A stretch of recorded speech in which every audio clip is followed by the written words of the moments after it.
Hello friends, आप सबका स्वागत है हमारे यूट्यूब चैनल शिक्षा एजुकेशन क्लासेस में। आज हम पढ़ेंगे संधि।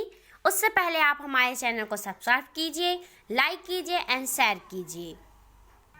फ्रेंड्स, आज हम लॉजिकल तरीके से पढ़ेंगे संधि। तो हम स्टार्ट करते हैं अपनी वीडियो। दो वर्णों के परस्पर मेल से जो विकार उत्पन्न होता है उसे हम संधि कहते हैं। क्या कहते हैं? दो वर्णों के परस्पर मेल से जो विकार उत्पन्न होता है या परिवर्तित होता है हम उसे संधि कहते हैं।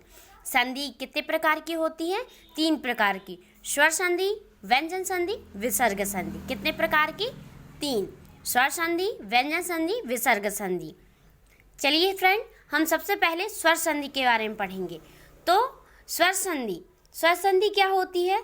दो वर्णों के परस्पर मेल से जो परिवर्तन या विकार होता है उसे हम स्वर संधि कहते हैं। मतलब कहना चाहिए फ्रेंड, दो स्वर मतलब आपस में जैसे आ या फिर बड़ा आ, इन दोनों को हम जोड़ेंगे तो आ होगा।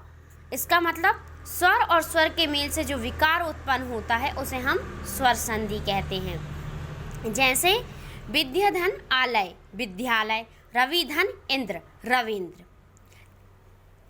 इसके बाद हम पढ़ेंगे संधि के प्रकार। संधि कितने प्रकार की होती है? संधि कितने प्रकार की होती है? 5 प्रकार की होती। कौन कौन सी? दीर्घ संधि, गुण संधि, वृद्धि संधि, यर संधि और आयादी संधि। कौन कौन से फ्रेंड? दीर्घ संधि, गुण संधि, वृद्धि संधि, यर संधि, आयादी संधि। ये होते हैं संधि के प्रकार। संधि के प्रकार 5 प्रकार के होते हैं। पहला अब हम पढ़ेंगे इनको ट्रिक के माध्यम से, क्योंकि जब संधि आती तो हम पहचान नहीं पाती कि ये कौन सी संधि है और ये कौन सी संधि है। तो अब हम आपको बताएंगे एक ट्रिक। उस ट्रिक से आप पढ़ेंगे तो संधि को बहुत आसान तरीके से पहचान जाएंगे। पहला कौन सा है? दीर्घ संधि। दीर्घ संधि मतलब होता है कि इसकी बड़ी मात्रा आनी चाहिए। कौन कौन सी मात्रा आनी चाहिए? जैसे आ की मात्रा, बड़ी की मात्रा, बड़ा ऊ की मात्रा। तो जैसे कि यहाँ भानुउदय में देखिए यहाँ बड़ा ऊ की मात्रा, महात्मा में भी बड़ी की मात्रा और देवालय।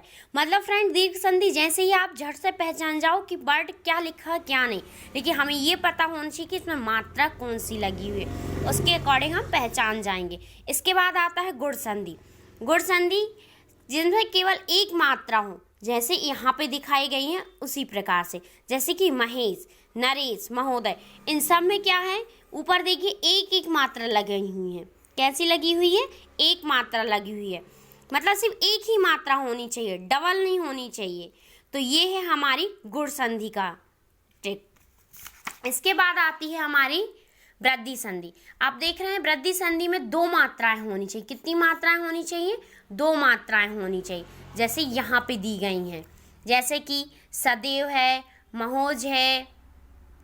ठीक है, यहाँ ऊपर देखिए यहाँ पे 2 मात्राएं दी गई हैं। दोनों में, तीनों में 2 मात्राएं दी गई है नहीं दी गई। इसी के अकॉर्डिंग हम जान सकते हैं कि वृद्धि संधि किसे कहेंगे।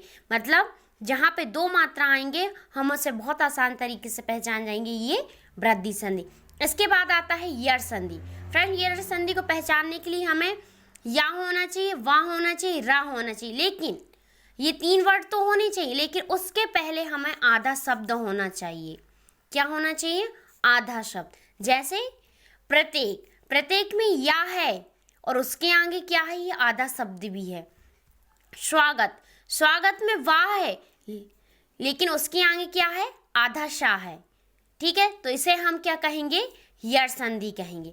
इसी आयादी संधि। इसके बाद क्या आता है? आयादी संधि। आयादी संधि में ना कोई मात्रा होनी चाहिए ना ही कुछ होना चाहिए, उसमें सिर्फ 3 अक्षर होने चाहिए। क्या होने चाहिए?